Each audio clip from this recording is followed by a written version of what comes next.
You know, one of the interesting things about NATO is that whenever we talk about NATO, everybody says, every analyst says that the United States is NATO. But when Donald Trump talks about NATO, he says, I'm selling weapons to NATO. He literally sees Europeans as NATO.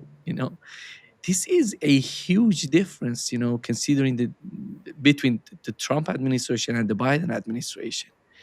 I think this continues, with the mindset of those people who are in the Trump administration, like J.D. Vance and I would argue Tulsi Gabbard.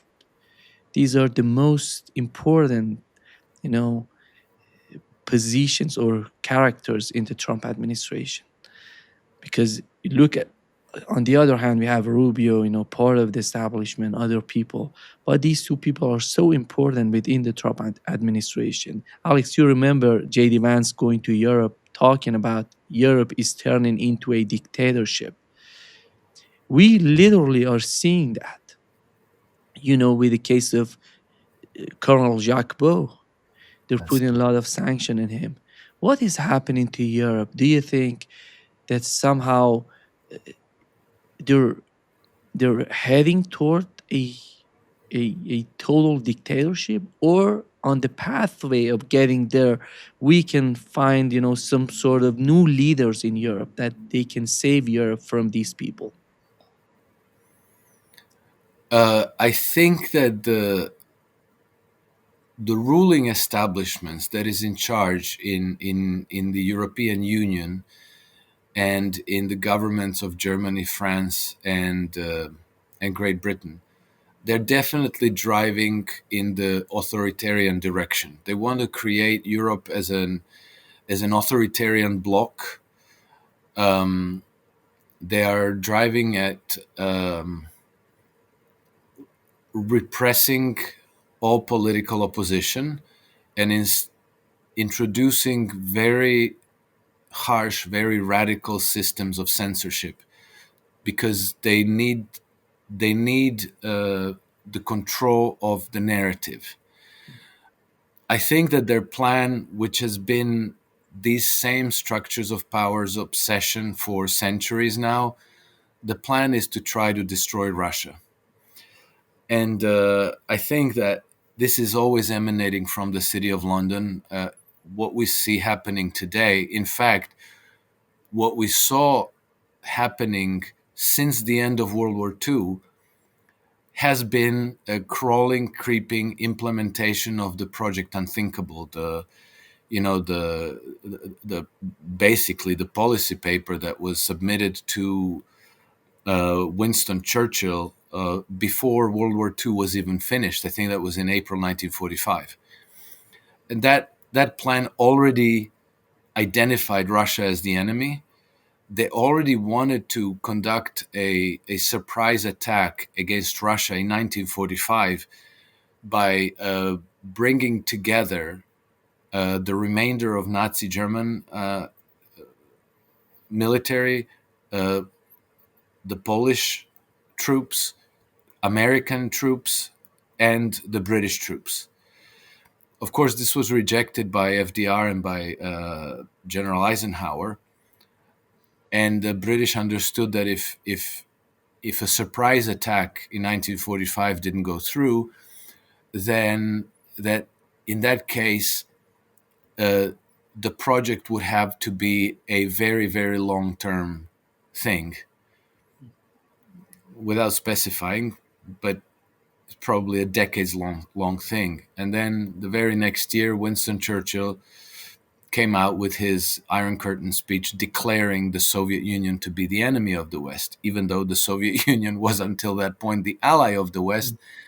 And together they destroyed the big scourge on European continent, Hitler's Nazi Germany, right? So this should have been a moment of these powers coming together, of a celebration, of building bridges rather than building military blocks.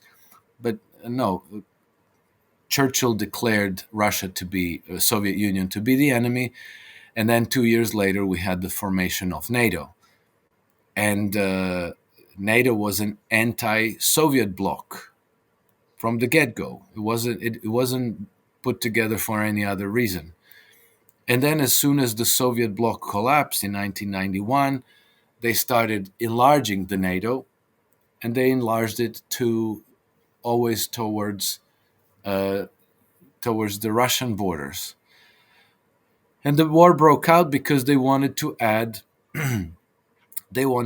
Ukraine and Georgia to NATO, so even closer to Russia. And so what the Russians were perceiving was an imminent invasion of their nation, an imminent attack on Russia, which wouldn't be the first one coming from the West. It's never, Russia never attacks Western nations. It's always the other way around. And it's been going on since, depending how you want to define it, but it's been going on since the Northern Crusades, which were a thing in the 12th century. We know that Crusades went to the Holy Land, but what they didn't teach us in school is that they were so-called Northern Crusade, also encouraged by the popes in Rome, that were sending, Polish, German, Latvian troops into current Russian areas all the way back then, and it never stopped. Basically, the obsession with conquering Russia and dismembering Russia is a constant. Russians have no reason to think that this will change. So that's why they are obsessed with their security towards the West. And I think that this is what is defining the geopolitics that we're living through today. And I think that if the current European leadership had their way, we would have a rerun of the 1930s in a different form, with different flags, different colors, but the same thing. Again, bringing the bloc together and weaponizing it for another attempt at attacking Russia. I think that fortunately today, we have several factors that are different. One is that we have the internet. So with the help of internet and social media, it's very, very difficult for them to control the narrative. And I think that the reaction to this is what we've seen with the case of Colonel Jacques Beau and Europe's drive to not only to censor, but one thing that Colonel Beau's case tells us is that they have created a matrix where they practically have a single switch that they can switch off, and with that move completely disenfranchise any individual that they choose, and that they've also done this in a way that doesn't involve any judicial process, any due process. They don't bring charges against you and bring you to court. They don't inform you about what you're guilty of. They don't give you the chance to defend yourself, and they give you no recourse. Meaning, as Natalie Yam, who is one of the victims of this, as she said, this is a socioeconomic death sentence. Only it's worse because, if they put you in prison or they killed you, you disappear. And in disappearing, you're no longer a burden on anybody. If they sanction you, you become a burden on exactly the people who are your social support network. And, the punishment extends to your dependents. So if you have employees, if you have elderly parents or young children, everybody gets punished. Just because some nameless bureaucrat put you on that list and then Kaya Kallas signs it. This is a very, very ugly face that we see emerging on the side of Europe. And so I think that this will probably fail. These things always fail in the end. Nazi Germany failed. Nazification of Ukraine failed. Um, a different project to destroy Russia was the Bolshevik Revolution in 1917. That failed as well. It always fails, but the question is how much damage it's going to be doing in between. And I think that if this was 1930s, if we didn't have the internet, if we didn't have social media, maybe this thing would have life for a number of years or maybe decades. But as things stand now, I think it's already failing, and I think that it's failing with the momentum that's irreversible. I think that the project will disintegrate, maybe within the coming year or two, within the duration of Trump Trump administration, which is another 3 years. Yeah. Alex, do you find Europe being ready to take pieces of Ukraine? Because we're heading toward some sort of settlement. The talks are happening between the two parties. I am so disappointed that Donald Trump hasn't managed, or because looking at the Russian part, looking at Lavrov and how capable he is, and he's not actively part of those specific negotiations. I think that's a huge loss in the whole process of negotiations, because these people are so trained, they're so experienced, they know what to do, they know how to get to some sort of understanding. But why is that? Why does Donald Trump need to put Kushner and Witkoff? When he puts these two people in the front, he can, I would argue, he can put JD Vance in the team, and then Lavrov may come in, you know, because these people are not the same rank as, Lavrov. That's why he's not part of these direct negotiations. Don't you think that would help the whole process of negotiation? Of course, it would, Nima. But I think that the problem is not what would go well for the process of negotiation. I think that the problem is what will trigger the least resistance on the home front. Mhm. Because you see, Trump is treading a very, very complicated um, system of opposing interests, not only in the United States at large, but even inside of his own government. And very easily he gets blasted in the media for selling out to Putin. And people say like, "Oh, this peace settlement, it's like everything Putin ever wanted." And then this makes rounds in the media, and Putin is still demonized 24/7 in the Western media. So it's a it's a it's a hard balancing act for Trump. And I think that the reason why he's sending Witkoff and Kushner there is because he needs um, truthful liaisons with his counterparts at the Kremlin. And so maybe Trump doesn't trust Rubio quite as much as he trusts Witkoff. Rubio might go there, he might derail things, he might start creating problems with the Russians. He might go back home and misreport on what had happened. And I think that this is the reason why Trump is going with Witkoff and Kushner. However, I think that the contacts are much more extensive than we know. Well, Rubio himself gave it away at some point a few months ago, saying that there's very ample secret negotiations that are happening in parallel. So I think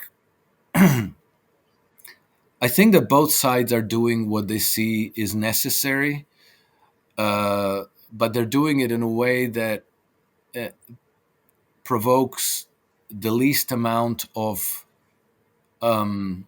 resistance from the other camp. And then, I'm not sure what the Russians have their strategy, and at the moment, they are winning on the battlefield. and their objective, the Western mindset tends to be obsessed with territories, with territorial gains, with the colors on the map. So they like to see these big arrows shifting the colors to the, from the east to the west, and that's how they measure success. For the Russians, since the very start, and they've been very clear about this, it's been demilitarizing and denazifying Ukraine. That's been one of the four stated objectives of this special military operation. Well, denazifying and demilitarizing Ukraine means destroying their military potential. The troops, the arsenals, the fortifications, uh, the military infrastructure, and all of these. And so, for as long as the Ukrainians are fighting, the Russians are moving towards their objective. If the Ukrainians stop fighting, then the troops withdraw and then they regroup somewhere where they're in relatively security, maybe in Western Ukraine, maybe in Poland. You know how after World War II, the British evacuated some 8,000 Ukrainian Nazis to Canada. Well, the Russians may not want this to happen. They might want the fighting to keep drawing these troops into the battle where they can destroy them. And so, the Russians are obviously not terribly vexed about the continued support that the Ukrainians get from the United States, the intelligence, satellite information, certain types of ammunition, missiles, and so forth. Russians are not bothered because it keeps the Ukrainians in the fight. And Russians now have a kill ratio that is in excess of 20-1. So for every Russian soldier killed, they kill more than 20 of Ukrainian and NATO troops. So there's a rationale for the Russians to want to continue this fight, and this may be part of the agreement between the Russians and the Trump administration. Not incompetent, stumbling and bumbling and failing, but doing exactly what's been agreed. I'm raising this as a possibility, not as a, I don't have inside information about this to tell you that this is what they agreed, but it wouldn't be unprecedented in history that the winning side prefers to continue fighting rather than ending the war there then and there, because they know that whatever they don't destroy now might be used against them later at a moment that's advantageous to their enemy. I think one of the points, one of the main elements, as you mentioned, is the situation with Odessa. And today, if they try to negotiate, they try to put to reach an agreement with Russia, we can argue that Russia may consider having a city like Odessa being managed by both parties, Russians and Ukrainians, or somehow in the middle of the two, because we know that they can use Odessa to attack Russia. They can use a lot of, the city is so strategic to both sides.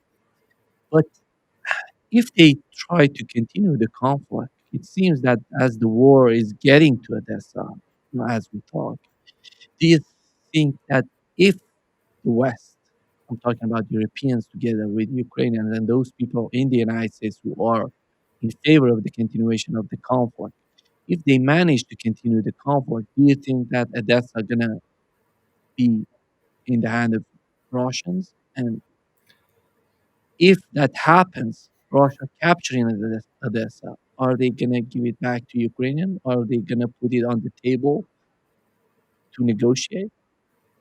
Um, I believe that Russia will come under.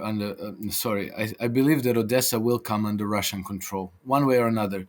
But uh, it's, you see, what is the key to this is who is in charge in Kiev.